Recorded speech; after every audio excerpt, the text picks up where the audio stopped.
Regeneration Show. Warning. We must remind you, all of these celebrities are real. This is Angelo Starr from the Edwin Starr Band. I listen to Radio Genesis. Hi, my name is Crystal Rose and I listen to Briggy on Genesis Radio. My name is Tony Tucker. When I'm in London, I listen to Briggy. My name is Princess C. Mommy. Listen out to Briggy. Big shout out to Briggy. You know the Prince is hip. Yeah, my name is Les Ragnar and I listen to Briggy on Genesis Radio. Hi, I'm Nigel Ben. I listen to Briggy on Genesis. Hi. My name is Anthony Quinn. I listen to Briggy on Genesis Radio with a great pleasure. My name Johnny P. Mr. Briggy. On Genesis 91.6. Hey, make sure you listen to Briggy on 91.6. Message from Gary Mason. My name is Michael Watson. I listen to Briggy on Genesis. Keep it locked to the conscious station around town. Genesis, the number one. Keep the unity in the community. Lennox Lewis said that. Genesis, the good station. Yeah, this is Don Lucci and Briggy. Just keep it up. You know it's only right. The Regeneration Show. Touching the hearts and souls of many, but the chosen are few.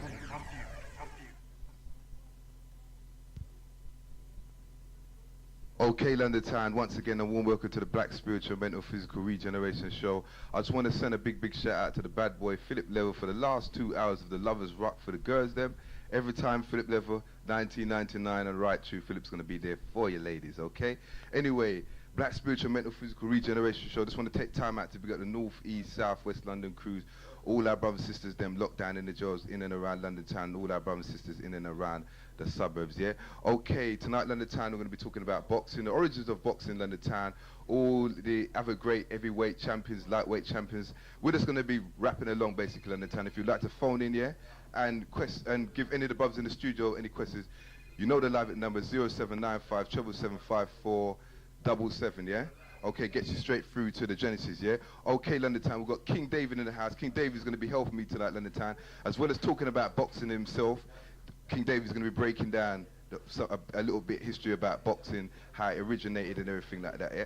Okay, don't forget London Town, we have Brother Danny Williams, our WBO Intercontinental Champ in the house, okay? Also, Brother Spencer Fearon, undefeated, up-and-coming light middleweight champion. And believe me, brothers and sisters, these brothers are making it all the way to the top, yeah? Okay, and we're most definitely in the house, London Town, giving them our support, basically London Town. They just come in to share a little bit of knowledge with us, no big thing. We're here for them, they're here for us, and we are here for most definitely for you. Okay, London Town. Anyway, what I'm gonna do, London Town, yeah, I'm gonna let the brothers then basically introduce themselves, London Town, yeah, and then basically we're gonna take it from there, yeah. Starting with King David, we're gonna let David come in and introduce himself first. Everybody, you all know King David, but in case you don't know, King David's gonna make himself official, you know, today. Okay, King David, you wanna step up, bruv? Your peace to London Town, peace to all the enslaved nation, peace to everybody, and peace to every soul. And it gives me great pleasure to be able to talk today. And even though I'm talking as well, I'm doing some action by spreading what's been on my mind and been on my soul for a long time, and I've been waiting to appear upon Genesis, and today is the big day. I'm gonna pass you on to Spencer. So peace, London Town. Yeah, what's up, London Town? Spencer the Spirit Fearon. Undefeated light middleweight prospect. Signed up with Frank Warren. Danny Williams, next heavyweight champion of the world. Old tight is there beside me as well. Peace and love to everyone out there. You know what I mean? Hopefully we can get something constructive out today. You know what I mean? Everyone down at Genesis, big up your chest, because we've been listening for the longest time. And boy, you know, we're busting up on Sky TV now. It's really good to see like man like Briggy and all the rest of the crew come out to support us when we're out fighting. We want to see more black folks out to watch us and support us when we're out fighting. Peace and love. Come in, Danny Williams, man. Yes. Danny Williams, yeah. I want to big up all my family, yeah, the Williams family. I want to big up my girlfriend Zoe. Big up my trainer, Winston Spencer. and Margaret. Easy. Okay, London Town, you hear it from the brothers there, London Town, and we're most definitely here working for you. Okay, just want to send a big shout out to Sister Louise. Okay, Louise wants to say big up David for coming into the studio, yeah? Okay, what'd you say? Big me up for bringing David to the studio. But it's not me, London Town, big up the creator of all things, yeah? For making everything happen, yeah? Okay, Louise, so anyway, there the capital girl, Olympic Ed, yeah? Okay. So what we're going to do first, London Town, yeah? Do you want to play that jingle first, David? Before you come in and start giving us a little breakdown about boxing, yeah? First, yeah? Okay, so we're going to play a little jingle, London Town, yeah? We'll get back to you in a couple of seconds, yeah, Pete? Lovely. Okay, we lost it. Okay, London Town, sorry, yeah? David, do you want to repeat everything that you said again? Because what it is, the volume of the mic was down at the time, yeah? Soon. Yeah, I'll repeat again. The phones. Yeah, true. Hello, Genesis Radio? Hello? Yo. Hello. Hello. Peace, Briggy. Yeah, what's happening, brother? Where you calling from? Yeah, it's me, Peace, man. Oh, okay, brother. Nice to hear from you. Yeah, just like to say, it's nice that you bring on the brother David. Yeah? Yeah. And I was listening today and he talked to Commissioner. Yeah? And I just like him to know that, well, for all time, continue to do what he's doing because he will get even more better. Where his speech it will be no more longer impediment, yeah? That could run by to the Most High as his belief. Yeah, so D, peace, one love, and I just listening, yeah? Briggy? Yo. Yeah, listen. Now, Commissioner talked today about Razor Building, yeah? Yeah. And you are generally listening about yourself and Briggy, yeah? That's your other brother, yeah? Yeah. Now, come in, you know? It's full time now. Yeah? Yeah, you know how it go, G. But I tell you, this is not the first time we tried to raise money for a school and that. We've done it already before, and the thing is, right, the most we got was about 150 quid, and I still got it in the bank account up to this day. Right. And this was we tried to do this last year, sometime, and 150 quid. That's all we've raised. Yeah, but and I mean, we took at least. The same night when we were trying to raise some money, we took at least over 100 calls, brother, and we got 150 quid. I'm not saying it's bad, it's better than nothing, but boy, you know what I'm saying, that's terrible still. Yeah, I know that because same thing what you deal with.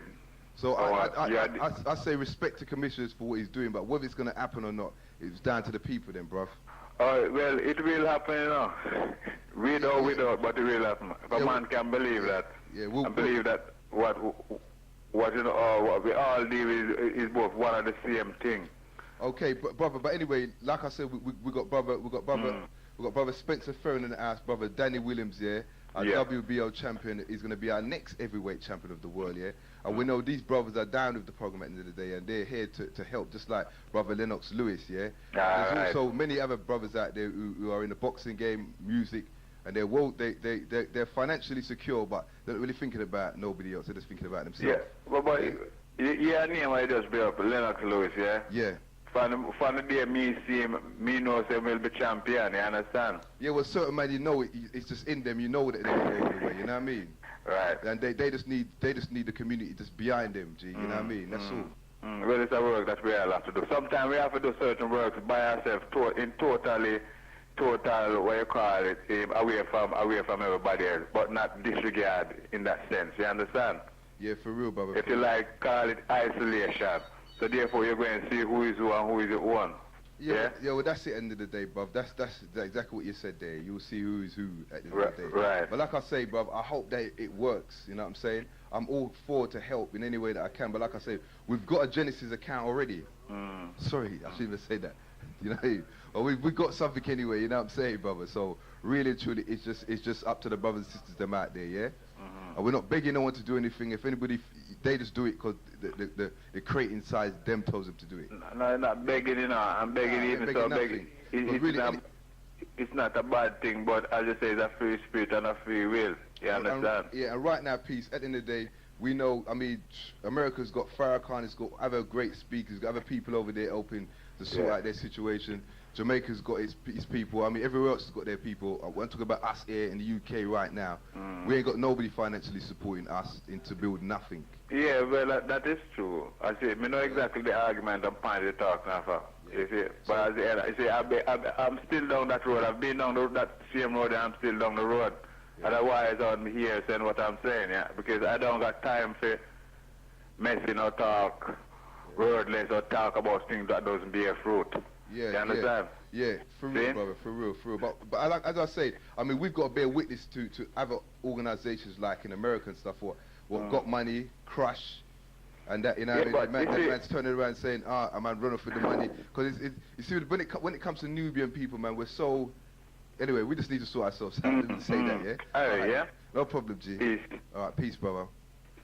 Okay, London Town, the Black Spiritual Metaphysical Regeneration Show. Okay, London Town. I ain't started asking Brother Danny and Spencer questions yet, but right now we're just dealing with Brother King David at the moment. Yeah. Jeez. Okay, we're going. Okay, so King David's gonna continue saying what he was saying just before London Town, and then we'll get back to schedule. Yeah.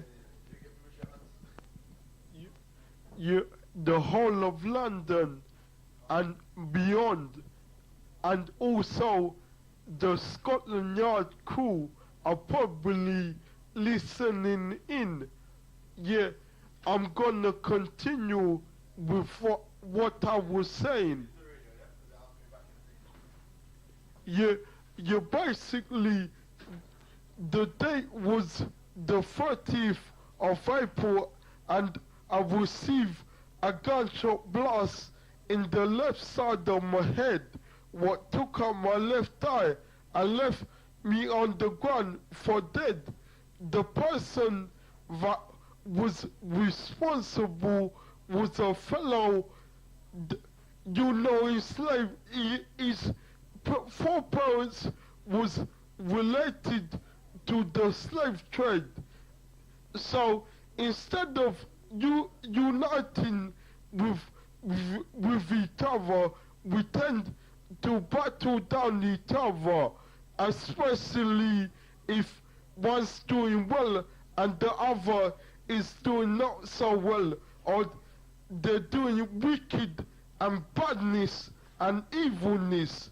Yeah, but in a way, our brains have to get positive, and we are not meant to fight against each other, but unite amongst one another. Yeah, and that goes for female and male. And I also want to give some big respect to my sister Jackie and our children Tegan, Terrell, and our twins Kazana and Tiana. Yeah, and also I wish to give a big respect to Valerie and Kadian and Kovalan, a young girl and young boy. And I'll pass you back on to, Briggy. No problem, D. Okay, so what we want to do right now, London Town, we're gonna be talking about boxing, London Town, yeah, the black man in boxing, everything like that, yeah. And basically, London Town, right, what we're gonna do, we're gonna start off speaking to Brother Danny Williams first, yeah. And then after, what we're gonna do, we're gonna go back to Brother Dave. Dave's gonna give us a quick breakdown on boxing, its origins and all that. Brother Danny and Brother Spencer's gonna attribute to that as well, yeah. So what I'm gonna do first, London Town, I'm gonna speak to our WBO Intercontinental Champion, and for sure, our next heavyweight champion of the world.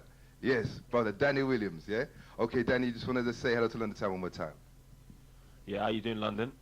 This is briefly how I got into boxing. Well, it was when I was very young, my dad kept telling me I was going to be world champion. He had a prophecy or from somewhere, I don't know. Said he was going to be world champion. He forced me into a boxing gym, because my dad's the type of person you don't argue with, you know what I mean? So he said go, and I just had to go. I didn't even really like boxing. He forced me into it. I didn't really like it. My trainers always said I had talent, but I didn't like it. I used to sneak off, play table tennis, and wet my gym clothes to look like I did go training. Then after when I was about 17 and that, I started to enjoy the sport.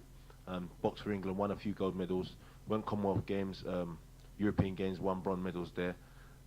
Turned pro, 15-0 now, WBO Intercontinental Champion, and I'm on the way to fighting Julius Francis for the British and Commonwealth title, which is in January the 30th. That's basically it. Well, I was supposed to fight Julius the 10th of October, and he pulled out. He said he had the flu, so instead I had to fight a guy called Antonio Palatis from France. And I was so psyched up for Julius Francis. When they bring in this next guy, Antonio Palatis, you know, I didn't even feel like fighting, so I just beat him every single round. But I didn't really perform to how I know I could perform. So it's a poor performance still, but same way, I'm WBO Intercontinental Champion. And I'll show London Town my skills when me and Julius buck up, January the 30th. Big respect to all Brixton crew, yes, yes. Okay, our brother Danny Williams, yeah, big up respect to all Brixton crew, all Lewisham crew and all Peckham crew. Okay, also Kennington crew, Carly, what the Kennington crew. Brother Spencer, touch you. Yeah, good evening or good night, as the case may be. Yo, my name's Spencer the Spirit Fearon. Yeah, I mean, I'm hopefully, God willing, going to be the next middleweight champion of the world. By the way I'm going on, I reckon I am going to be anyway. It's true, but I'm trying to be modest for the people them still, you know. Yeah, I mean, and the next thing I'm trying to say to people is like, when I make it as a fighter, I don't want to hear nobody go to no newspapers and try to scandalize me about my past. I don't want to hear nothing like this. I'm going to do for my community. I'm going to try my best to do for my community on a serious level. Yeah, I mean, too many of our people or too many of certain black celebrities reach a certain way, or they get on a certain pedestal and they don't go back, or they don't. Yeah, I mean, they don't put back to their own. I mean, they don't do nothing for their own. And I want to say, like, if Almighty God will use me as, you know what I mean, as all my talents as a pedestal to help others or to help my own people to open their eyes and to re-brainwash them, because we've been brainwashed as it is, and no one can't tell me that we ain't been brainwashed. Because as soon as we reach or anything, you know what I mean, I've only had 7 fights as a professional now, and I'm undefeated, and I'm featured on Sky TV, and all of a sudden now people start looking on me differently. Yeah, I mean, I'm still the same person. I'm still the same cocky kid that used to run around the streets of Brixton or in Cowley. I'm still the same person that used to run around at Forest Hill and all the rest of it. Yeah, I mean, I'm still the same guy. But as soon as you start to reach somewhere, because we've been brainwashed so much to, like, be envious and grudgeful against one another, it seems like we just fight down any man who reaches. I see it all the time. The most humblest guy, no, I got him on witness, listen good, the most humblest guy is right beside me. Danny Williams, me and him's like being like the best of friends, like brothers since we've been kids, since about 10, 12, through boxing. We met through boxing. You know what I mean? Where I became 2-time London champion, and then Danny Williams was international as an amateur and went on and won numerous gold medals and blah, blah, blah for amateur. Then we turned pro. At the time when I met Danny, humble guy. He's always been humble. That's sometimes people try to translate humbleness as being a fool, like you're soft or you're weak. But ramping him and you'll get knocked out. And Julius Francis, this is a message to Julius Francis, who's out there somewhere. And please to God, I hope you're listening. But I know that this is a black radio station more times, so I don't think you'll be listening, because, you know. But still, even though you're black, man. You like to think you're black, son. But, you know what I mean? You're still the same person. And it's like people will translate that as weakness. And as soon as you start to reach somewhere, you know what I mean, people don't back you. You know, every time I go out and fight now, people turn around and say, what, am I still boxing? But yeah, I'm highlighted on Sky TV, I'm on national newspapers, all the rest of it. I'm going on Ear Right show in 3 weeks' time, all those kind of things. Nobody don't know none. But if I was to lose now, every bloody body would hear about it. Boy, me just a ripped and losing fight the other day, you know. It's no good. You hear all of them kind of things, you know what I mean? Right now I'm just trying to, I've got good people around me, you know what I mean? Kofi Asante or Winston Spencer, we've got a good team, you know what I mean? Team Spirit, my name's Spencer the Spirit Firm. We've got like a good team around us. We're a positive team where we're trying to uplift ourselves and trying to say, like, if I get promoted, it's not just me one getting promoted. I'm not saying it now because, like, I've earned decent money from boxing. I want to earn more money from boxing, you know what I mean? I want to be a household name from boxing. You know what I mean? But it's not just for me. If I'm saying I'm doing this for me, for selfish reasons, like I'm going to have a big mansion and have a Sharon or a Brenda beside me, not fighting down no man who has got them things beside him still. But if I've got them things beside me, everyone else has got to eat, because it's no good me having a big plate of food and no one ain't eating off of it. My brothers and sisters around me are starving. My people who I'm meant to love, because I love myself. I love myself. Every time I look in the mirror, I see myself. I love myself. So if I love myself, I have to love who associates with me, who loves me. You know what I mean? I love my mother and father. I love all them things around me, man. So I'm saying, like, I'm looking for the support for my next fight. I'm fighting on January the 23rd in Cheshunt. I'm fighting a brother as well, a guy called George Richards, but he's going to get knocked out. 3 rounds, I shot. You know what I mean? Who's a well-experienced person as well. If nobody can make it, ring the studio, talk to Briggy to try and find out to get tickets to come down and support, because we need a people's champion, and you got 2. You got Danny Williams and you got the Spirit Fearon. Peace and love, man. Yeah, just to go back on what Spencer was saying. You see what's happening, yeah? There's Asian boxers out there, and there's like Greek boxers. And when you go to their fights, it's full up a Greek man. When you go to an Asian man fight, it's full up a Asian man. When you go to a black man fight, you see 1 or 2 black men there. Come on, man, we have to have some support, you get me? We have to have some support, that's what I'm trying to say still. I must admit, I have to big up the Brixton man them still, and like the South London man still, because my last fight, boy, Bethnal Green coming like Brixton still, is just pack up a man them. So I'm just saying, more support, man, more support. We have to start support our people, you get me? Easy. Okay, London Town, brother Danny there and brother Spencer. Okay, London Town. What we want to do, London Town, yeah, before I start asking the brothers a bit more questions on the time, we want to start going into the history of boxing. Don't forget, London Town, you lot are right there as well, you know, and you know this show ain't nothing if you lot don't phone in and put your input in too. The brothers and are in here, yeah. I don't feel why I should be asking them all the questions. You're here to do that too, okay? The live number is 0795 777 5477, gets you straight through to the Genesis, yeah. Okay, one more time, 0795 777 5477, yeah? Okay, what we want to do, London Town, we want to go into some history of boxing, like our first black heavyweight champion, Jack Johnson, yeah? Can any of the brothers them give us a little touchdown about Jack Johnson's history?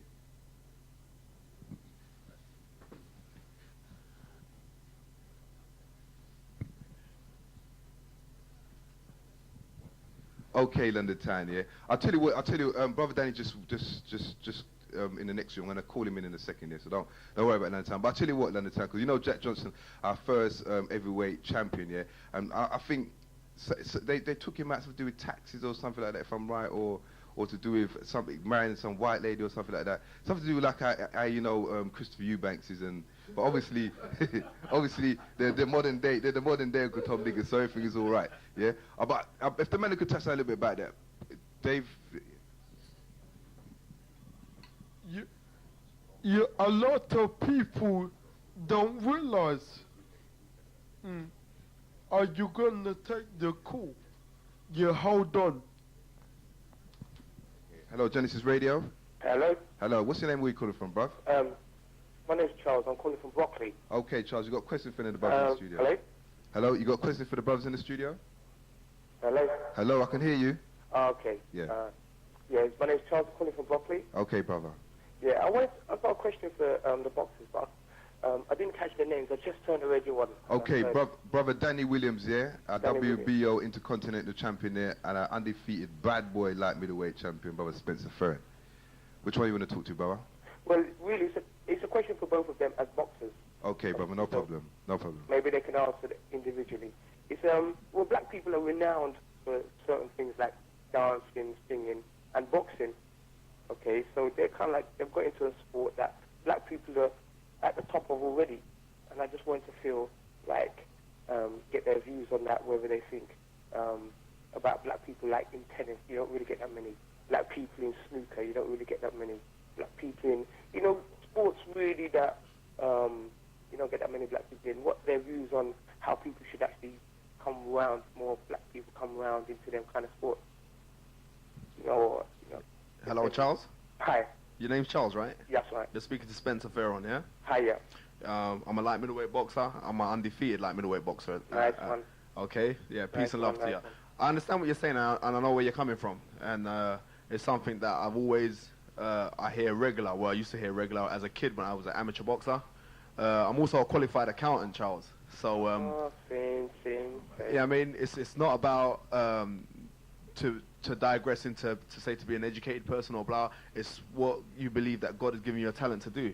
You know what I mean? My talent isn't to, no disrespect to nobody doing a 9 to 5, peace and love to everybody's doing a 9 to 5 because you're doing something constructive. My talent basically is to fight. If you come on the 23rd of this month to Cheshunt, you'll see that's my talent to fight. Or watch Sky TV on the 23rd. Please, just watch it. That's my talent.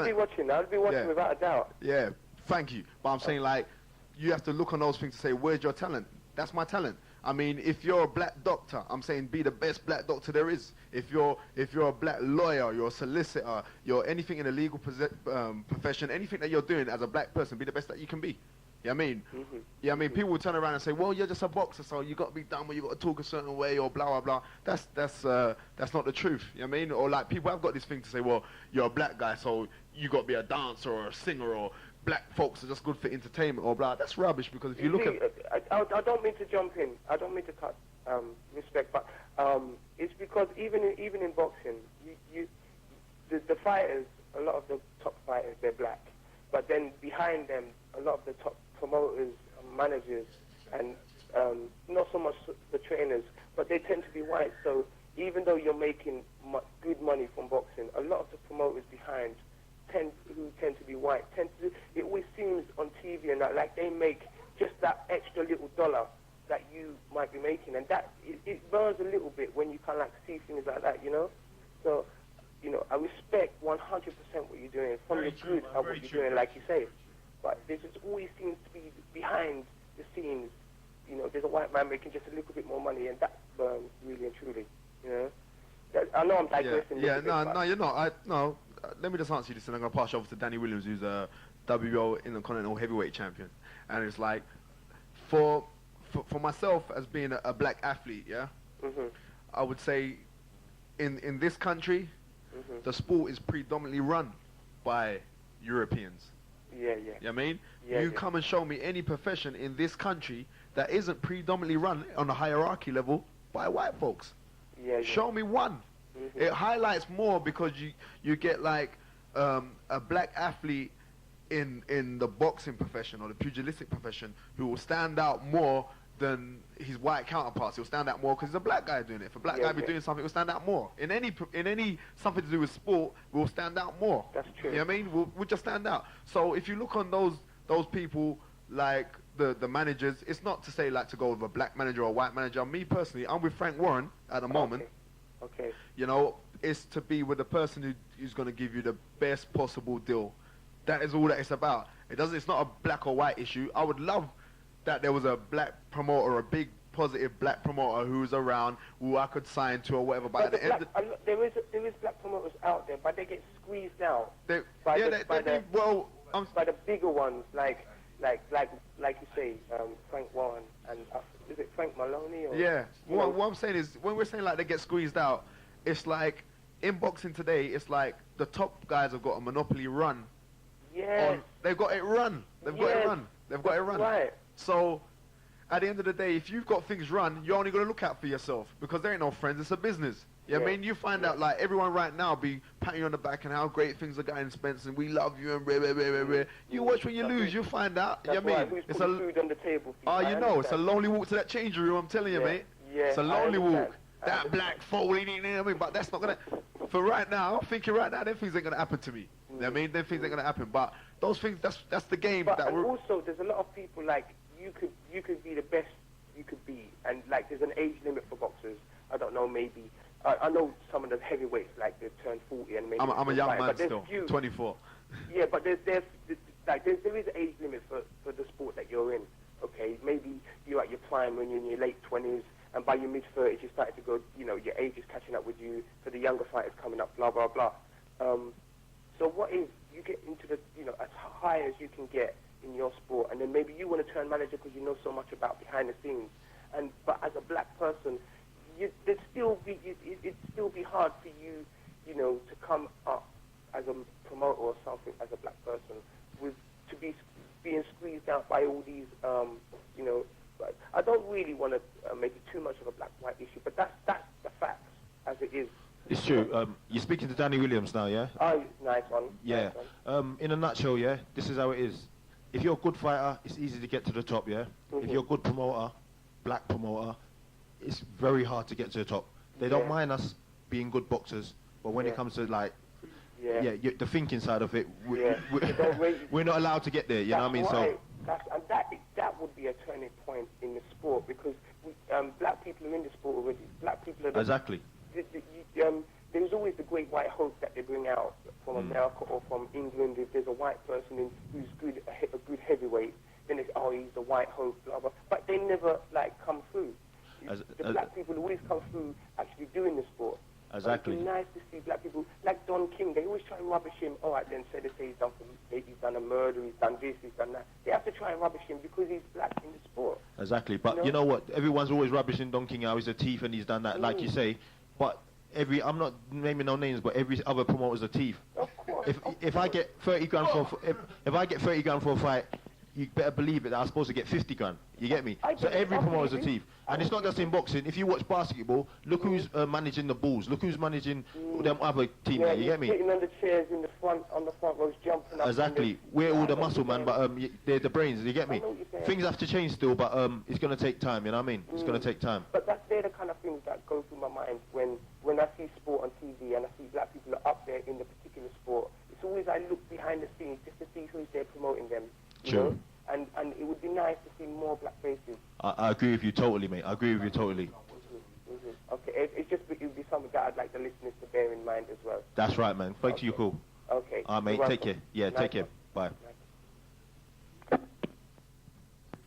Yeah, it's King David speaking, and this talking about the issue that the brother that phoned in was talking about there being non-dark-skinned people on the level of promotion.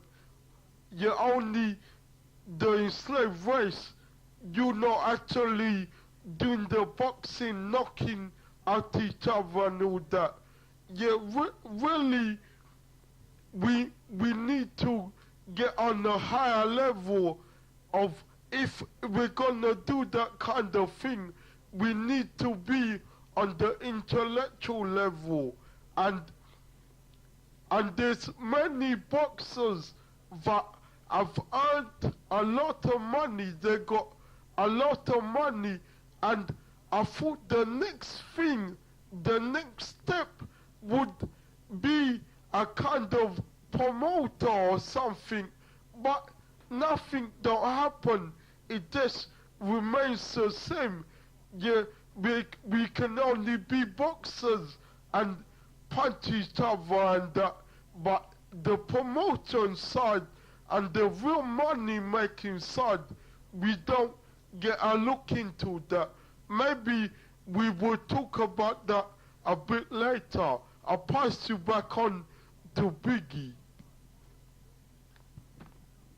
BG dealing with all aspects of life, the physical, the spiritual, and the mental, on the Regeneration show with my man Briggy, and this is how we do, straight from the Briggy down Bronx. Okay, London Town, the Black Spiritual Mental Physical Regeneration show. Brother Spencer Fearon, like middleweight, upper-coming champion. Okay. And also Brother Danny Williams and King David. Yeah, we've got a live link, London Town. We'll take this live link, okay? Hello, Genesis Radio. OG. Oh, what's up, Big T? What's happening? Yeah, safe, hey, bro. I want to ask the box them, yeah. I'm going to say a favorite word, yeah? Yeah, which one, brother? Who you know speak to? No, I'm going to give a quiz, you know what I'm saying? A quiz question, yeah? Yeah, go on then. I want to tell me which boxer said this. Now Black is going to take my title. Spencer, yo, Alan, turn out the mic there. Alan Minter said that. But remember that fateful day in 1980, he lost the title, didn't he? See, for real. But there's a question I want to ask, because I tell you something. I sound loud on the radio, you know. Yeah, you're live. Yeah, and I sound loud still. You're speaking to Spencer Fearon as well, yeah, go on, talk. Fearon, yeah? Yeah. What's happening is, when I was a youth, I used to do boxing, yeah? Yeah. And, what's happening is, the reason why we stopped, because the boxing gym closed down everything, you know what I'm saying? But boxing was, boom, I'm telling you, when you're doing it as a youngster, you know what I'm saying? But what I was going to say, have you ever trained in America? Have I ever trained? In America? Briefly. Yeah, because I'm just saying, you know, is the training different from over here than in America? Because I noticed that a lot of English boxers, yeah, and some blacks as well, they've got this proper boxing way of keeping the chin in and, you know what I'm dealing with, the stiff. Yeah, you understand what I'm saying? Yeah, I understand. Yeah. But this is what I'm saying, this is what I have to say to you. What's your name again, blood? Big T. Big T. Yeah, well, what I'm saying is like, when you train with European style fighters, yeah? Same. European. And now, you can't look at a black fighter and say that he's European, because we're not European. Every black fighter that you're looking at is an African, you understand? So therefore, we do things a little bit different from Europeans. Yeah, so if we're being trained by European trainers, we're gonna be showing European style of boxing. We're gonna be, you know, how you say, you know, come on, son, get in there, you know what I mean? Yeah. You know what I mean? But, you know what I mean? If you're a lion and you're being trained by a lion, right? You know what I mean? Like, me and Danny Williams are being trained by a lion. Right, alright. You know what I mean? A black man called Kofi Asante, well, you know what I mean? So therefore, our style of boxing isn't based on European. You know what I mean? Right. Danny Williams is going to talk to you now, blood. Yeah, just to touch on what Spencer said, it's 100% right, yeah? It's all about the training. Their trainers teach a different style to the trainers in England, you know what I mean? That's all it is.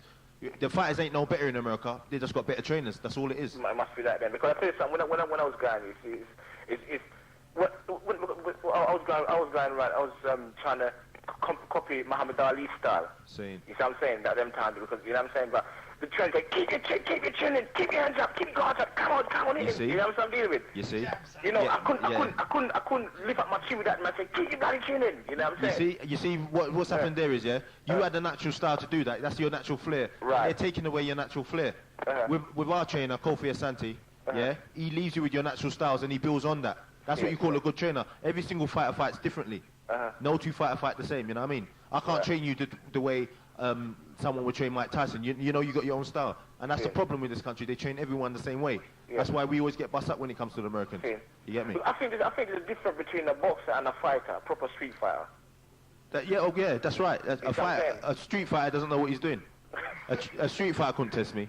He'd be finished, man. His hands are slow. You know, he's probably puffing. Boy. Right. All right then. Yo, in saying that, Big T, yeah. Go ahead. Because I've even gone, you know, like Peckham and do the box training, yeah. Right. And Rude Boy, to box the punching bag for 3 minutes straight, man. it's hardcore, you know. What do you say? I know. There's about 3 different kind of bags. There's one full of heavy sand. Yeah, go on. There's one full of heavy sand. Well, the boxers them know more than me about that. But I would remember when I was a youth, there was 3 different type of bags. Yeah. And the heaviest one was one full of sand. Wet sand inside of it. So you know what heavy that is. You see what I'm saying? Well, put it this way, anyway, we're gonna be asking Brother Danny and Spencer, yeah, about training preparations, what they have to go through and that, after you come off the air anyway, Big T, yeah? All right, so we can get a feel of that, yeah? Yeah, enough respect then, yeah? Yeah, nice one, Big T. Okay, enough respect, blood, yeah? Okay, London Town, don't forget the Black Spiritual Metaphysical Regeneration Show, and we're all in this together, and it's all about you. Okay, phone in and ask your questions, 0795 7775477. We've got another live link here. Hello, Genesis Radio. What's your name? Where are you calling from? Hello? Hello? My name's Roxana, and I wish everyone a happy new year. Yeah, no problem, sis. Nice one, yeah? Okay. Okay, respect. Is there any questions you want to ask the brothers in the studio, sis? No. Okay, no problem, yeah?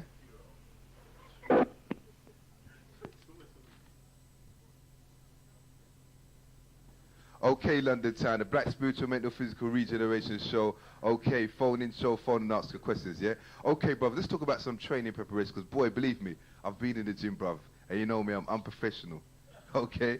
And believe me, but we had to do 6 3-minute rounds, but a punch in the bag, and it's some hardcore business, man. Your arms get tired out, tighten up, quick everything. Can you just give us a little breakdown on training preparations, Danny, what you would take? Yeah, well, this is Danny again, yeah. Well, what I do is, I'm a 12-round fighter now, 12 3-minute round, yeah. So the training I do, I run 5 times a week, anything from 8 miles down to 2-3 miles running, yeah, about 5 in the morning. Come in the gym, do about 10-round pads, go on the bags, lots of hard groundwork. Part of my training is also chopping up trees, you know, to build up the shoulders and that. Lots of press-ups and keeping away from girls. Well, keeping away from my one lady, yeah. Yeah, because mind you, Danny, because they say that having sex affects the box. Is that true? Well, everyone's got different opinion on that. I've heard Lloyd Dunnigan say he feels better with it. Me personally, I've done it before a fight, and it feels like it's at my power. It's all down to how long you last, I think. Well, if you last for 1 minute, who knows? It won't affect you, will it, son? Nah, just like, no, we don't have none. When Danny's saying, like, you got to stay away from sex, it's the God's honest truth, and it's not even a fact of, like, it zapping your strength, but it can zap you mentally because you're saying to yourself, because being inbred in boxers that you can't have no piece of sex for the longest of time and all the rest of it. And you can always tell a boxer when you go into a dance, because he's the one that's standing around on heat, and he girl that walk past him wants to grab him. No, but it's like, you know, you got to stay away from certain things. You can't party, you can't rave. You know what I mean? There's loads of times, like Christmas Day I was out running, New Year's I didn't go nowhere, when everyone was out raving and telling me they're gone this place and that place and blah, blah, blah. Because I'm fighting later on this month, you got to stay focused and keep your mind on your goal. Because as soon as I start slipping, I just, you know, I just want to be the best at what I can be.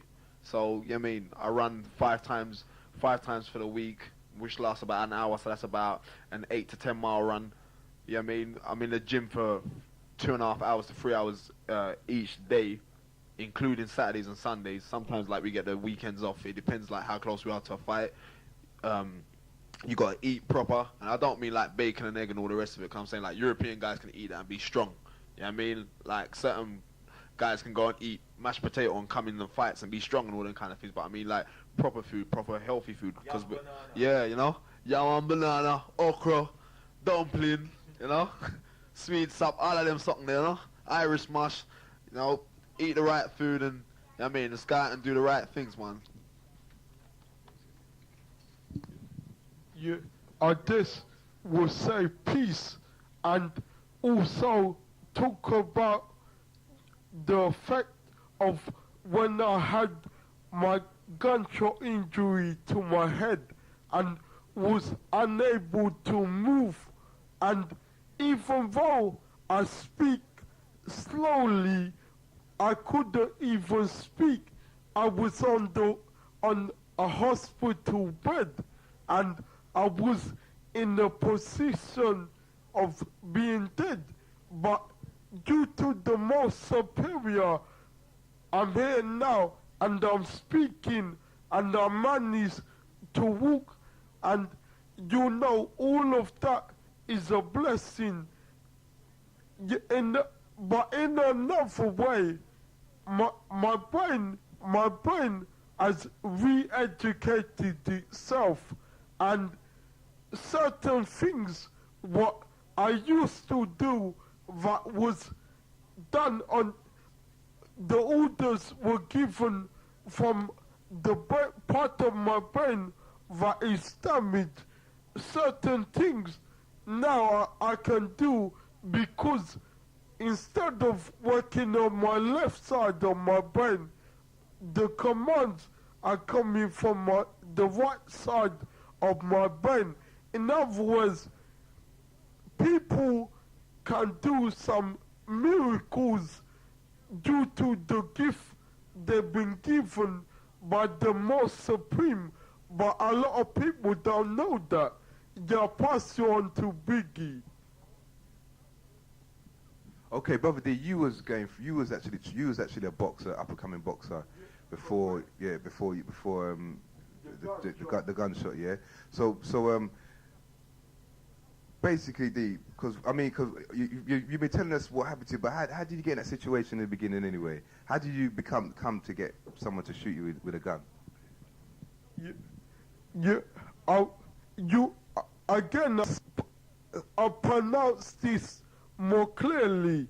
Yeah, when one brother is doing very well and trying to achieve something, in my case, I found the boxing career and I was really trying to concentrate and make it actually occur.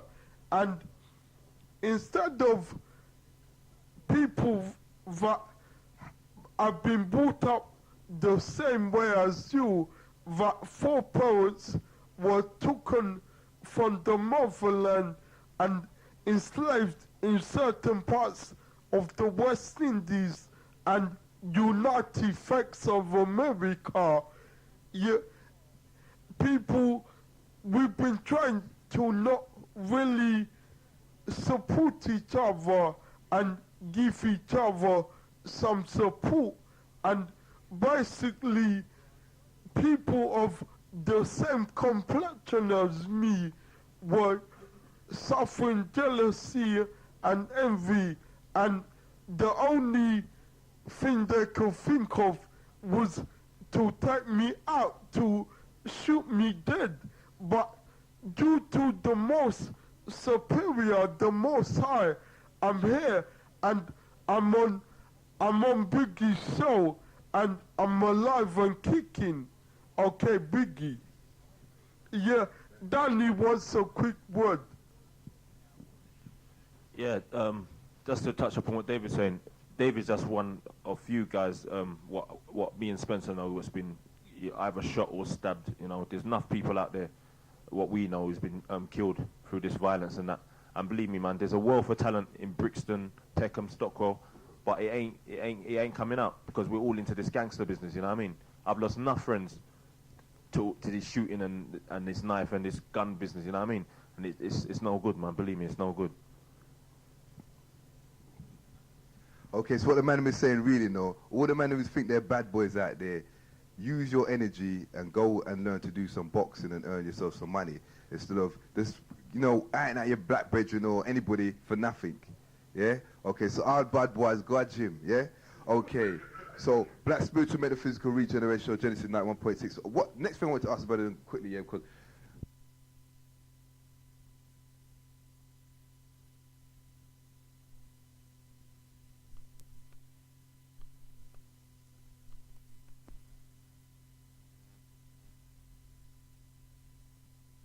like every walk of the life or like every aspect of the guy's life is just a fight. Because if you think about the fight they had with Chris Eubank in 1991, he died.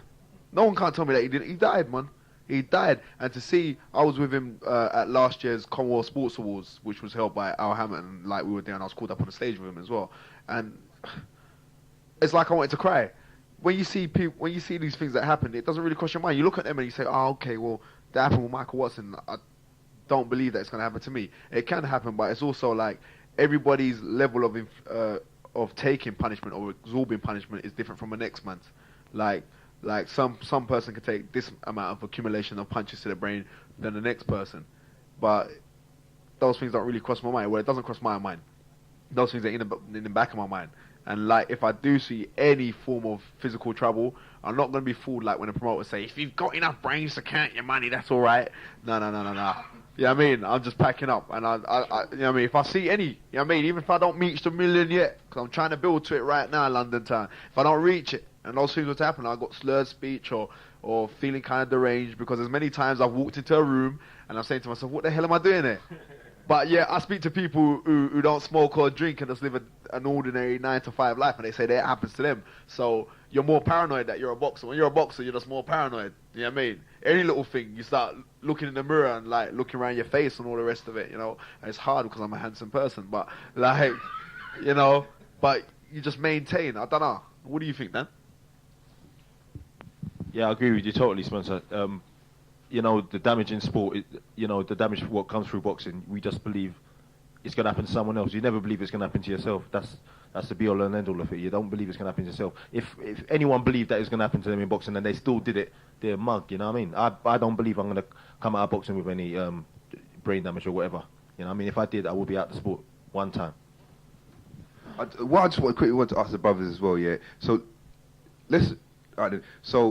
is there any kind of organisation out there that's looking after these people like Michael Watson, like, you know what I mean, who's been damaged in the sport? Because we need to kind of like emphasise on that still. So is there anybody that you lot know, the brothers them know, that's out there, any organisation that's helping anybody that gets damaged in sport? That's cold. That's cold, brother. Boy, to me, you know, when you're damaged, you're just damaged. Unless your family organise something for you, or your close friends in boxing organise something for you to raise some money for you, that's it, mate. You're on your own. That's how it is in boxing. It's a cold world, mate. I remembered watching. I was in hospital at the time, and I remember there was a serious battle against Nigel Benn, and Glengal McCullen, American boxer, and Nigel Benn the night before, a couple nights before, met up with a hypnotist, and he hypnotized him to make him feel so it was invincible, and that if anyone recalls that boxing match, it was a dread boxing match, and both boxers was out to really hurt each other. But what I'm saying is the hypnotic side that many boxers like Frank Bruno and a couple others, I don't like that. I don't like it. You're meant to get your mind sorted, and your willingness to do battle yourself, not get someone to feed your brain with certain evil thoughts, and you're doing them things they're feeding your brain with. I'll pass you back on to Briggy. Danny wants a word. No.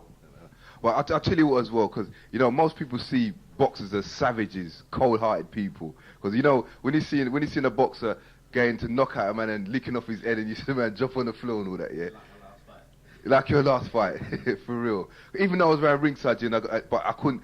Watching it at Home and Sky was better, in a sense, because I could get to see everything. I couldn't even see what's happening in Spencer. You know what I mean? Live. But you know how it goes, because everyone's all over the place, people standing up, blocking the view, everything. But anyway, yeah. What I really want to ask the brother them really, truly right is like, you know, like moments before a fight and that, yeah. How do you prepare yourself for that, yeah? And let's say you're gonna be fighting against a opponent that's never lost a fight, yeah. How do you mental up for it, Brother Spencer? First, I pray. First thing, I pray. I pray every day, and you know, before, after, during, you know what I mean. Walking up to the ring, everything. I just 100% focused. My mind is just set on what I have to do. I'm not turning around like I'm being cocky, but right now in this country, I'm saying to myself all the time that I'm number one and I'm the best. You know what I mean? So I don't disregard no one's talents, but I'm saying whatever their talents is, it can't hold me. You know what I mean? Because I turn around, I just believe that's my God-given talent. So if somebody comes and says he wants to he's challenging me, nah, man. If somebody's coming and saying he wants to fight me, and we step in that ring, it's like a chess match. You know what I mean? It's a brutal chess match, and it's about outthinking or to outwit someone, or to kill a man, or to draw a man into mistakes. A lot of people just look on fighting and just think like we just turn up and you just throw fists and the better man wins. It don't work like that, man. It's the most dedicated person, or the person that wants it the most, man. Sometimes you're in the trenches and it's like someone could be matching you for everything that you've got. You know what I mean? And that's when you realize who you are, or your characteristics. You know what I mean? And like, I've been told so many times that I'm not just fighting for me one. If I'm just fighting for me one, it's all good. You know what I mean? But I'm not fighting for just me one. You know what I mean? For the years and years of injustices that have like been on the head of my people and all the rest of it, when I sit down and think about those kind of things, I'm in the corner and I could like have a hard round, and I sit down in the corner and those things ring through my head. I could be fighting a black man, I could be fighting a white man, I could be fighting whoever. Nobody can't take that away from me, man. That's my God-given right, man. That's my God-given right. And then I got there and that makes you perform. And that gets you hyper. Or you know what I mean? Or it's like, you feel certain pains like when you're an amateur. Like when I was an amateur boxer. And like, I felt certain pains as an amateur. And certain hurt. And sometimes that pain is like worse than death. And I say to myself, I ain't going through that as a professional now. Because like, as an amateur, you can fight twice a week, 3 times a week. Sometimes, as an amateur, you fight twice in one day. You know what I mean? So it don't matter if you lose then. As a professional, it's your profession, it's your livelihood. So no one can't turn around and say like he's gonna take away my compassion to dream, or my compassion to say, well, I can provide for my mum and dad, or I can provide for my family, or I can go into any shop and look and say to my mum, yeah, have that, mum, or mum, you can have this, or dad, blah blah blah. Fix your house up in Jamaica, go home now, blah. Nobody can't take away my ability to dream. Every time that I go, loads of people go out there and say, well, boy, I want these things, but they ain't doing nothing to get it, or they're going about it the wrong way. You know what I mean? Or they're going about it the wrong way. So when I look at those kind of things, and I say to myself, boy, I want to be the best light middleweight in the world. In the world. Don't limit myself. Enough people turn around and say, well, you can't do it. Don't limit me. You ain't God. Only God can limit me. You know what I mean? And I believe that I'm a God in myself, so I'm limitless. I can go and do anything on this planet. So I got to go out and say I have to be the best at that, so no one can't take that away from me. So when I step in the ring and I see that opponent, it's not just an opponent I'm seeing. It's not just a man it's someone who's trying to stop me from dreaming. No one ain't stopping me. Nobody ain't stopping me. You know what I mean? I'm willing to dead in there. Trust me. We got a caller. Okay, we got a live link London Town. We're going to take this live link. Hello, Genesis Radio. What's the name where you calling from? Hello, it's Jackie from Oakham Road. Okay, Jax. How you All doing? right, all right. Just like to big up David and everybody that's there. Okay. I'm just saying that people, when David got shot, it was, I believe that the reason why David got shot was due to jealousy and envy, right? And just like how these boxers are talking and saying that they're the best and no one else can beat them, you have to be confident. You've got to love yourself. You've got to realise. You've got to realise that you can do it and that no one else out there can beat you. But talking among people who you think are your friends, sometimes we're not used to hearing people being confident, and we're not used to people loving themselves. So they pick up a kind of jealous vibes, you know what I mean? And then behind your back, they're backlashing you, you know what I'm saying? And when you think, oh, they mean good for you, they're out there, you know, digging your grave, you might as well say.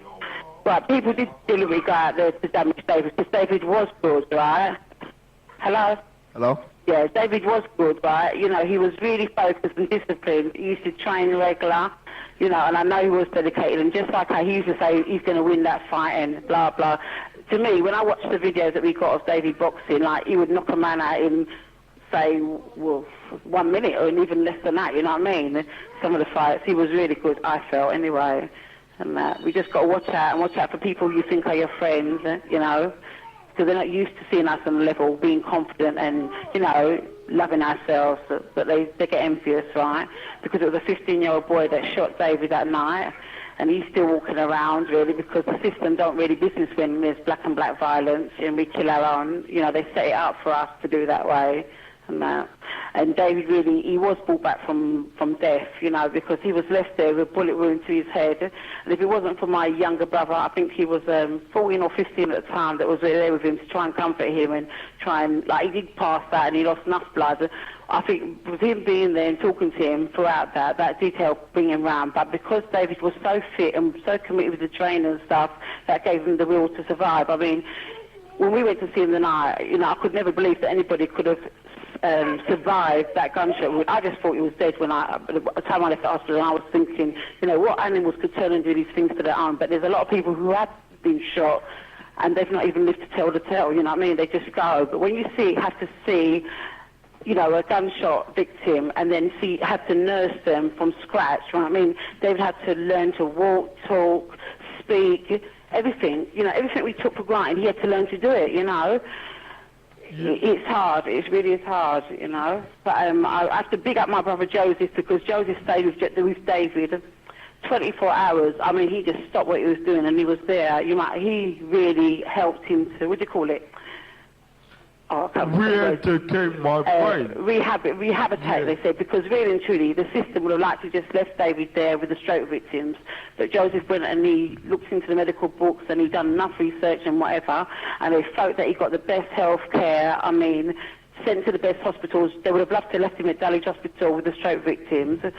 And he would have really not achieved what he had achieved. But, you know, Joseph spent a lot of time on David. We all did. We all rallied round, you know, and spent a lot of time on David to make David come to this, you know. And I have to big up my mum to have the strength and the courage to just, you know, stick with us and be there for us, you know. Yeah, enough love going out to my mother, Miss Linda Fergus. And I hope, David, by being there today with your friends, among your friends, that you're not going to feel too bad to know the vision where you could have, how far you could have gone. But everything happens to reason, so just hold tight, yeah? To do with what you're saying, to do with it, to say that I've no longer got the capability of having a boxing career is very small. The fact is, I'm able to talk and walk and even think about certain things which, if I was dead, I wouldn't even be able to do. Yeah, and big respect for giving your support to me, sister. Always, okay? Always, yeah. Big respect to my mother and my father. I'm going to sign off now. Okay. Yeah, okay, peace, Jackie. Okay. Yeah, the bye. most superior, God them protect. Nice one there, Sister Jackie, yeah? Okay, London Town, the Black Spiritual Mental Physical Regeneration Show. Whose phone's that ringing now? There's two of them ringing. Okay, the Black Spiritual Mental Physical Regeneration Show, London Town, live at number 0795 777 gets you straight through to the studio. You can ask Brother David any questions. Okay, also Brother Danny Williams, our WBO Intercontinental Champion. Also our light middleweight prospect, which is definitely going to be happening, Brother Smith, yeah? Spencer, did you want to say something on top of what Sister Jackie was just saying to Brother David here? Yeah, I hope you're still listening, Jack. It's just that where you're talking about to be wary of like bad-minded people and envious folks and all the rest of it. Well, thanks for that still, but we're so aware of it and sometimes even a little bit paranoid over those kind of things. You know what I mean? But the thing most is like, what happened to David and all. I remember when David came down the gym after, I remember when he got shot, because like me and him used to do a great deal of sparring together in the gyms, and we used to have some wars in that gym as well. Because if you look at David, ain't no little guy, he's a big guy compared to a little skinny me, And like me and him used to have some wars, and then I remember when he got shot, I couldn't believe it, and I really did think that he was gonna die. And just send out to black folks that the power of prayer, man. People sometimes we like to turn our backs on it, but just the force that we carry within ourselves, or like the spirit that we carry within ourselves, like it's amazing. Because I remember seeing him about a year after it happened, and he walked into the gymnasium where I was at, and I was just in the gym like on the bags and that, and I just saw this shadowing figure behind me, and I turned around and I see David there, man. I could have cried, man. In fact, I did cry that day. You know what I mean? I cried because I said I just witnessed a miracle. Because I've said in all my days, like, people will tell you stories about blah, blah, and a man got shot in his head with a sawn-off shotgun and lived. You know what I mean? It's not lived to tell the tale, because he's living to tell reality. Okay there, London Town. Okay, brothers, yeah, moving on a little bit, yeah, because like sometimes when I'm seeing fights and all that, yeah, what I wonder is how do judges judge fights? How do they judge it? How do you score fights? What is it? Like a punch to the head, chin, tummy, whatever. This is Danny again. Well, basically how they judge it is the fighter who looks like he's getting the better of the round wins by 10-9. The winner has to get 10, the loser 9. If the loser of the round gets knocked down at any point, then it's a 10-8 round, and that's how every single round is scored. That's basically it. Okay, brothers, yeah. So, Brother Danny, yeah, because I see you enough fights what you've had quite on this, brother, yeah. And I saw you at a fight in Jamaica, over in America. Was it supposed to be Lennox Lewis's world championship fight? Oh, Nassim Mohammed's championship fight, yeah. So how did you cope with the climate and conditions of training, for over here to today? Yeah, it was quite difficult. I remember I went there, I think it was the Sunday, and I didn't, my body didn't acclimatise until like a good 4 or 5 days afterwards. And even getting into the ring, I felt a little bit, I didn't feel myself, but I was still able to beat up the American boy in 4 rounds. And when you beat up the American boy, I was so glad. You know why? Because we need some UK blacks going over America, everywhere in the world, and smash up the place, yeah? Because we need to big up full itself, yeah? Okay, but you know, like, brothers, going back to when the sister had mentioned envious, this and that, yeah? Because remember we was just all sitting down with his reason just before we come up here, yeah? And we were saying we can kind of see why people do move out of the ghetto, in a sense, because I don't really, it's kind of hard to have money and be in the ghetto at the same time, because the people around you, like, wanting to take your things or wanting to get involved. What do you say about it, D? Yeah, me personally, I've always said, and my brothers always diss me for it, I say I'd like to live all my life in Brixton still, even if I get big, if God's willing, and I get big still. But my brothers always tell me, boy, the day you get big, you're going to have all the crackheads around your house, you're going to, you know what I mean? You're going to have all them envious people wanting to borrow money. If you don't, when the day you leave your house, they're going to try to rob it, you know what I mean? And it's just bad still. It's just, it's terrible, man. And, you know, people in general are just like crabs in a barrel, man. When one crab's trying to get up, the rest of them trying to pull him down, and we have to come off that. Me personally, when I see a man, you know, a black man raising up, I say, yeah, because I feel like it's me as well, because, you know, he's from my genes, you know what I mean? I feel, yeah, I'm glad that he's moving up, but a lot of people don't think like that, you know what I mean? A lot of people are bad, man, and it's not good, man. It's really not good. Yeah, but that thinking, yeah, by the ways David or King David on the phone, or on the microphone, yeah, people tend to get that jealousy and envy from somewhere, and since my injury, I've been thinking and trying to use my soul and realize what actually goes on.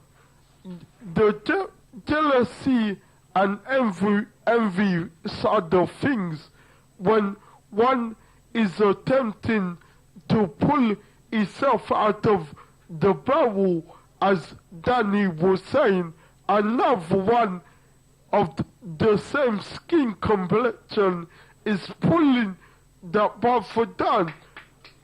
Yeah, but who is the one that is holding the barrel? That's the one that needs to get exposed. Yeah, we're fighting amongst each other, but there's someone that's got us in the barrel. Another thing I want to touch up on, you know, all these envious people, yeah, they don't realize, like we was talking about before about our training, they don't realize how hard we have to train. They don't realize the dedication we have to put into this sport to make us get to the top, you know what I mean? They just think we just turn up and that. They don't know how hard it is to wake up 5 in the morning, you know, to go run. Yeah, run in hills, in mud, in snow, you get me? Dropping down on the mud and all them things, chopping up trees. They don't see, and when we're running past clubs and seeing man boogieing with sexy girls and that, they don't know how hard that is. But they look at us when after our fight and we got a couple dollars still, and they're looking at us and being envious. You don't see what we have to go through. You know what I mean? It's not good, man. So basically, are we all kind of agreeing that when you do make money, you have to do kind of come out of the ghetto? No, you don't. You don't. Well, man's gonna argue me. You don't. You know what I mean? You don't. If you're in it, there ain't, because me personally, I don't believe that there's a ghetto in this country. No, there ain't really. There ain't no ghetto. Ghetto's a condition of mind. It's not no blasted, bricks don't make a ghetto. Don't tell me about ghetto's a state of mind. You go to Bronx, you go to Watts, all them places there, and you tell me about ghetto, you see man sleeping on street. I'm saying in this country, Danny. I'm saying is there ghetto in this country? There ain't no ghetto in this country. Wait. Don't even try to grab no microphone out, man. You fool about. Don't even try to call Cali a state, yeah? You know what I mean? Now what I'm saying is this, yeah? When we turn around and say about ghetto, you know what I mean? Up to this day, yeah? If we're talking about man from the ghetto, yeah? What home did you come from, Daniel? You never come out of no ghetto. I never come out of no ghetto. But when we bust big time in boxing, they're going to say we come from some ghetto to try and big up things, you know what I mean? Because they have to do these things to make next man around us be envious of us. That's when they turn around like, look at Frank Bruno, the little jackass on TV. He'll turn around and say, wait. He'll turn around and talk about, no, I can't turn around and say this like it's been brought out. You understand? He'll turn around and talk about, if he weren't boxing, he would have been a mugger. He would have been a bank robber. He would have been this. He'd have been. What he is a jackass. That's what he is. He want to shut his mouth about all these men who turn around and talk about, boy, our boxing has saved them. I'm saying, like, boxing has saved them financially. Because, like, if you don't want to be a robber or you don't want to be a mugger, get an education. That's how I see it. Them man would turn around and say about blah, blah, blah, and I'm from the ghetto and real, like I'm some tough man. That's all bull crap, man. That, you know what I mean? To me, that's a state of... Yeah, my ring, no. You see me, I get powerful, no. You know what I mean? Them things don't work, man. Live caller. Yeah, hello, you're in tune to Genesis. You're speaking to... You're speaking to Spencer Fearon. Yeah, speak to you again. Chewy said, no girl in England, man. Chewy said, man. Hey, tell me something. What do you think about Prince Nazim, right, with what Henry Cooper said about the medal? Bad mind. Yeah, what you got to remember is this, yeah? What you got to remember is this. Henry Cooper, I mean, is the epitome of European power. The British Bulldog power. Henry. We love you, Henry. You know what I mean? They love him. Now, what you're getting is someone, they're looking for I was having this argument with my one little baby the other day, and, like, what they want is, like, they want everyone to be conformist. So if you're not a black guy, if you're a black guy and you're running things in the sport, they want you to be a little bit humble. They want you to hold out a Union Jack and say how you eat jelly cocky eels, what them something there, and eat all them kind of rubbish, and you know what I mean, Yorkshire pudding's your favourite food, and rare. They don't want you to go on TV and big up your yam and banana. They don't want you to go on TV and big up your African culture. They don't want you to do none of them kind of things. Now, every time you see Nassim Ahmed fight, sorry to cut you here, T, every time you see Nassim Ahmed fight, he's always bigging up the Yemen, where he comes from. Right. Yeah, I mean, he's always got his Yemen flag. He's always saying that he loves his food, he loves his people. He's always going back to his country. Now, wait there.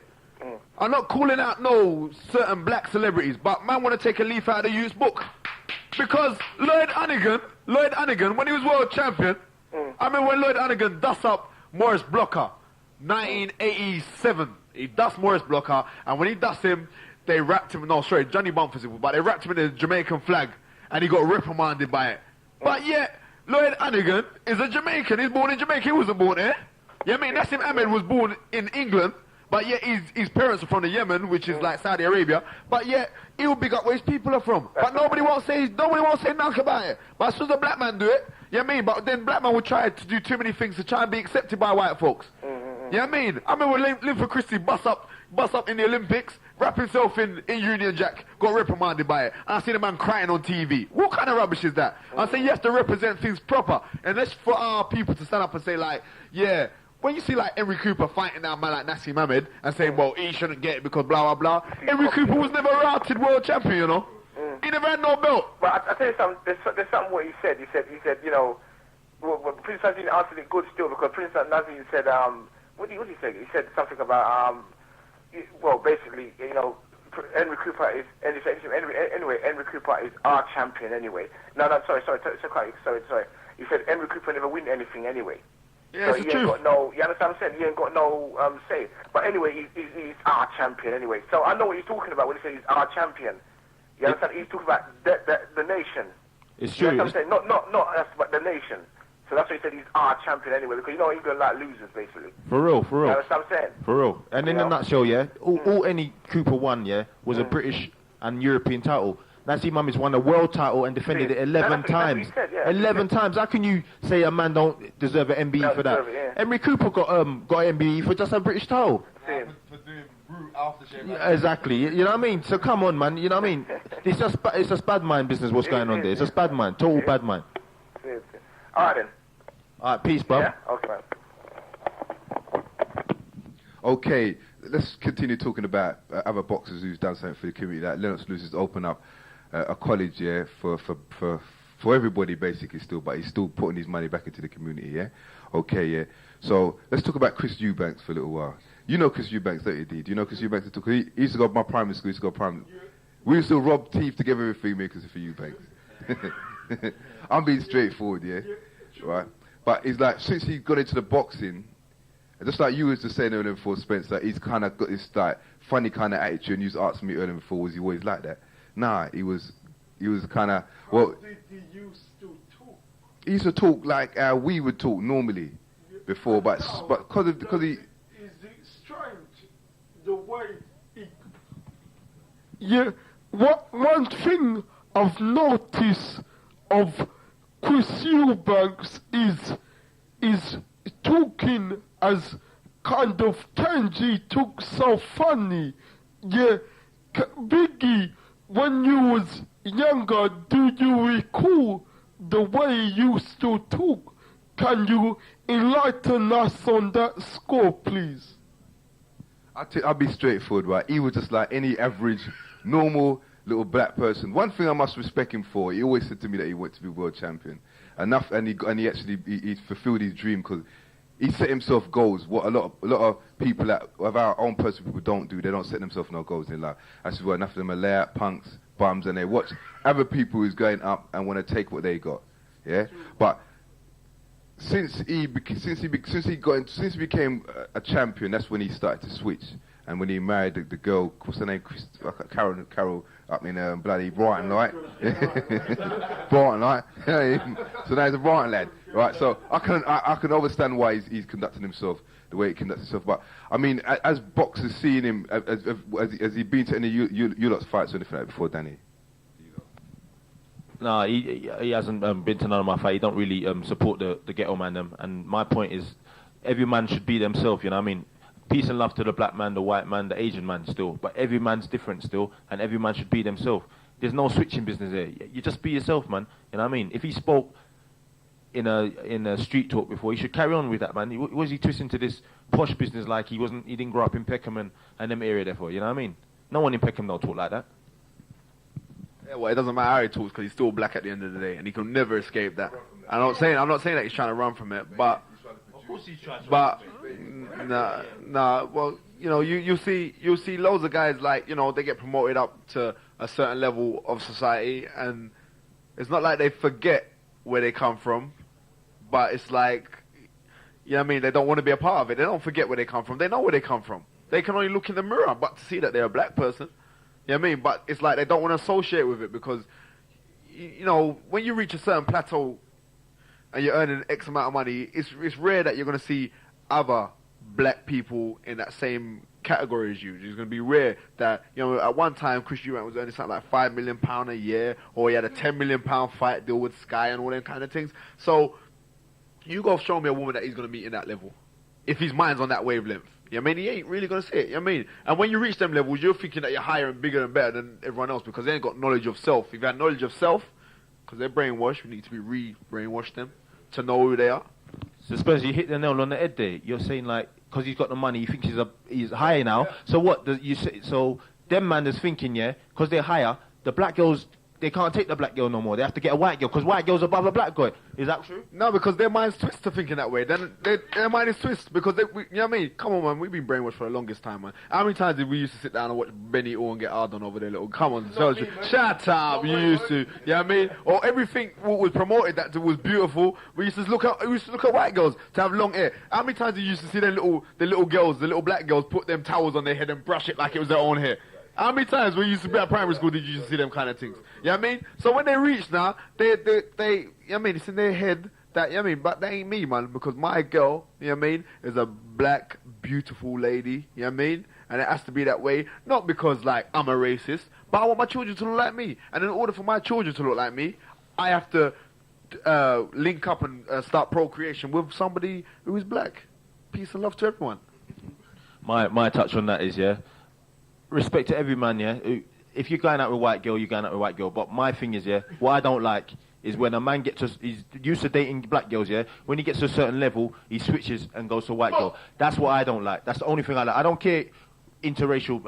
I don't really care about that. But I'm saying when you get to a certain level and you just switch because the black girls ain't good enough for you, yeah. That's what I don't like. I wish to talk about Chris Eubanks and the fact that he's managed to do very well and show determination, but his mind has switched from where he's coming from still, and the fact is that he lives in Brighton, and I asked the whole of London, what is Brighton the capital of? yeah, a couple people, Spencer saying, what he talking about? Yeah, here what I would say, Brighton's the gay capital of England. I repeat, Brighton is the gay capital of England, and this is some information that was told to me.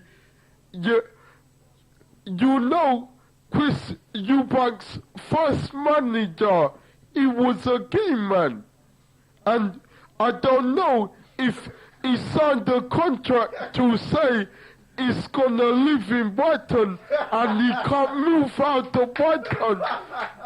Yeah, if someone knows different, phone in and say I'm talking crap. If not, I'll carry on thinking that, okay, I'm out of here. Okay, Leonardtown, and just know this, right? There's enough man out there who knows Chris Eubanks. Enough man out there know, because we're going to take this live link in here. Hello, Genesis Radio, what's the name? Where you calling from, brother? Good night. Good night, sis. Brig. Yo.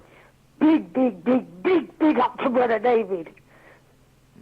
For real, sis. Is it Sister Louise? Yeah. Okay, sis, you got any questions for the brothers in the studio? Right about now, I've got no questions because I like boxing, you know what I mean? It's just the grudgeful thing I don't like. Because the same thing the men they were saying, people grudge them for what they do. For real. You know what I mean? So there's nothing what they're saying what I don't believe. But what David just said, that was the lick. Okay. Was the lick. All right. David's going to respond to that quickly to you, yeah? Okay. Yeah. First of all, I must say, I got maximum respect for you, and thanks for standing up for me today and letting me know certain men are not acting the way they should be acting, thinking that I'm a talker that doesn't talk well and don't talk no sense, speak nonsense, but from what you were saying, for what's been coming out of my mouth, it's been good, and to keep talking and exercising my brain and my soul. That's right. Yeah. Big up here, David, yeah. You just keep up what you're doing because you got more sense than a man who's got sense if you work that out of nonsense, yeah? You do the same, sister. And you keep it locked, yeah? Peace and peace take and care. Love, yeah? Yeah, peace. OG? Yeah, no problem, sis. Keep rolling, yeah? Keep rolling. Yeah, man, no problem, sis. Yeah, Yeah, the TDK still rolling. Yeah, I'm a sweet-faced warrior, yeah? How you mean? I don't look bad, but you know what I mean? No, you look quiet. You're quiet, man. You just keep it rolling because the TDK ain't running out until you run out. Yeah, man, no problem, sis, yeah? Okay? And big up the two boxers in the studio, yeah? What they're saying is right. Yeah, man, no problem, but sis, one thing, the black man must stick to his colour, yeah? Because it's all about the black thing. For real, sis, for real. And it's all good. Yeah. Most Peace, definitely. yeah? Peace.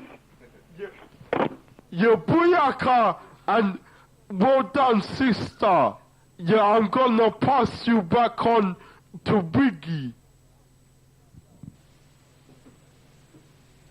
Yo, OG Briggy's in the house, and guess what? Playtime is definitely over. Frankie Paul says so. You hear?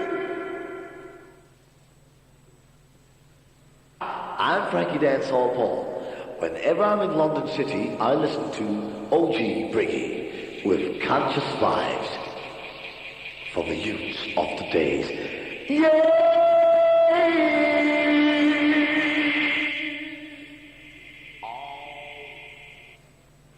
Yo, you hear me? The same time there, me yard and I chill. We just take in Genesis radio scene and listen to Briggy. Cause I see them youth, them rough. And that's some black power thing them a deal with. Seeing people, Black Ajay says so. Genesis is on a punk station. Genesis is a God station. I and I Rasta says so. Saying, settle. Okay, London Town, Genesis Radio 91.6 on your FM dial, Black Spiritual Mental Physical Regeneration Show. London Town, now it's all about you. Don't just sit down in there now, okay, and be scratching your head and saying, how about that man there? Oh, I'm saying phone in, yeah? I know there's enough people who know Christopher Eubanks from Dulwich and Peckham as well, yeah? You lot, bloody phone in, yeah? And state your views, yeah? Okay, live at number 0795 775 Once again, 0795 775 Yeah, we're moving on to, well, we're going to make David's going to give us a little insight into boxing history, yeah, dealing with the Romans, what they used to do, yeah, and then basically we're going to be talking about a little bit about Frankie, yeah, Frankie Bruno, not Beverly. Yeah.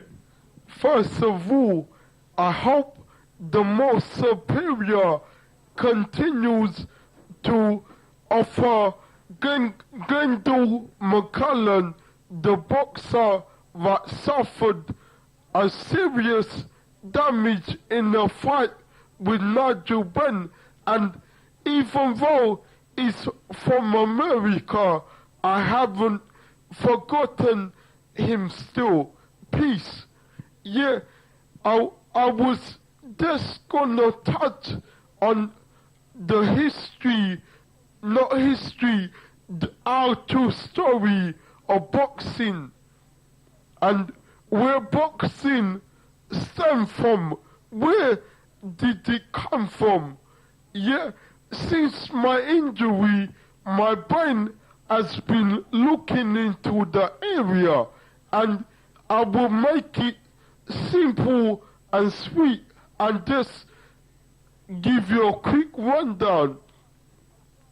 Yeah, as far as I can recall, the boxing sport stemmed from the Roman Empire, when there used to be gladiators fighting against each other, but not just with plain fists or boxing gloves, but with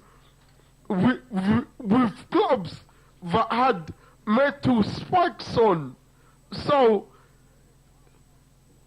man was gonna have severe head damage if you got spikes on your gloves.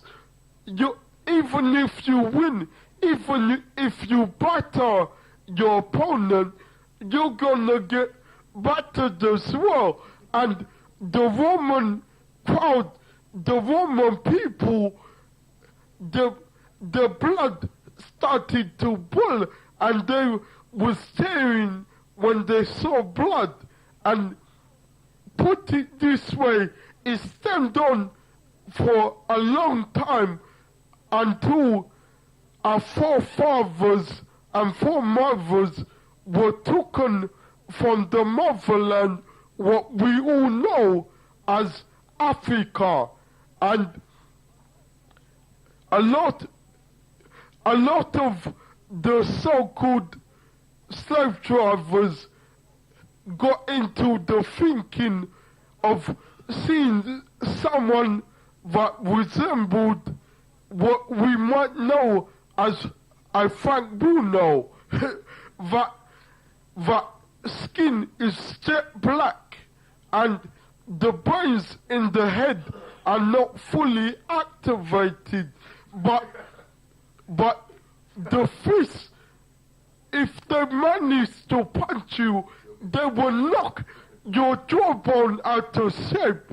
Yeah, that slave mentality, yeah, the fact that we were made to fight each other without really thinking of uniting but pleasing the slave master and getting a tap on your shoulder and given a couple nice clothes to wear, you get to go certain places, but at the end of the day, they were still inferior, they were still slaves. And right up to today, we have a similar thing going. It's not as straight as it was in the Roman days, but it is still dread. And even though Spencer and Danny must bring up themselves and try and use their ability from they have the ability to fight, but the fight is not just with the fist. The fight is in the mind, and we must unify. Yeah, that's all I'm gonna say for now. Peace. Okay, brother David, thanks so much there. Okay, London Town, yeah, you know, come on, London Town now. I know there's boxing fanatics out there, London Town, yeah. Come on, don't feel shy now, London Town. Get involved in the conversation that we're having in the studio. It's all good, yeah. Okay, London Town, 0795 777 No, you know, not that you don't want to hear about pum pum, God and the devil and all this, that and ever. Probably that's what you don't want to hear about. Yeah? But okay, we're keeping on the boxing tip tonight, London Town. I'm saying, yeah, come on. Phone in and say your piece, yeah? Okay, brother. Okay, we're going to have a live link. Okay, we're going to take this live link. Hello, Genesis Radio. Hello. Hello, sis. Hi, I've got one question actually. I've been hearing everyone talking about boxing and different types of things. I'd like to ask a question. Specifically, I'd like to hear David answer it as well. Yeah. What is the difference? I mean, you're talking about uniting and how man did like shoot him in his head and all the rest of that madness. Yeah. But what is the difference from a man shooting you in your head to going in a ring and getting paid to box up another man again, who is also more than likely your brother man? Yeah. So I'd just like to put that question, and I'm going to hang up now if you could answer it, please. Yeah, thank you again, sister. Yeah, what I was saying, in a way, the boxing sport, in a way, is a negative, but it's down to the individual to see that there is a possibility of them earning a large amount of money, but not being like some boxers that have earned a large amount of money and do nothing for the people. Yeah, I would say you're correct. Boxing, in a way, is a wrong avenue that has been open for us to enter. Yeah, but it's down to the individual to use the brain and not just use the fist and knock the living daylights out of your opponent, but to use your brains and be able, any money you earn, to be able to turn over that money and also open the avenue to uplift your fellow people. Yeah, that's all I'm gonna say. Danny Williams wants a word. Oh, we get back today. We take this live link first. Hello, Genesis Radio. What's your name? Where are you calling from? Yeah, yo, Briggy. Yo, sir. Yeah, Sugar Ray from Peckham. Okay, how you doing, Sugar, man? Yeah, man, safe, bro. Man, respect to hear from you, brother. Yeah, honestly. Every time I listen, but I usually don't phone in, you know how it goes. Yeah, no problem, G. But let's hope that you can push the silent listeners to phone in today, yeah? Yeah, well. It's all good, brother. Standing on